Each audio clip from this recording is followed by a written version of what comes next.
وبقى عشان تاخدي بقى الفراخ بتاعتك متبقاش زفرة، هتجيبي ايه بقى طبعا بعد ما نضفتها كده وشلت منها الحاجات اللي بتبقى هنا، الكلاوي، وقطعتيها وشلت الحاجات اللي بتبقى هنا، وبيبقى في حاجات كده بتبقى زي عامله زي الجيلي كده.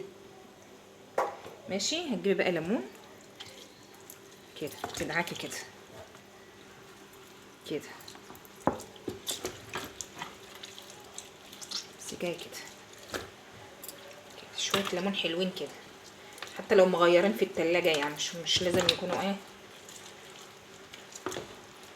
نشيل بس الزفرة كده، تمسكي الليمونة كده وتدعكي كده كده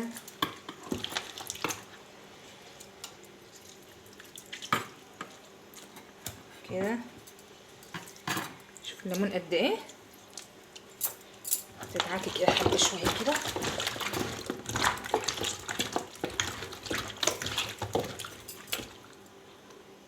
بعد كده تجيبي شوية بقى ايه خل كده حلوين. ماشي. وتدعكي برضه. المنقوع ده بقى استحالة تشم ريحة زفرة في الفراخ. وبعدين تجيبي شوية ملح كده ترشي كده برضه، تدعكي افركي كده افركي كده. انا لو شميت بس ريحة زفرة في الاكل والله ما ادوقه كده. بعدين نجيب شوية دقيق اهو برضه تفركي كده تفركي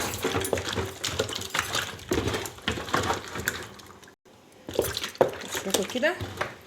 وبعدين تحط بقى شويه ميه. ماشي.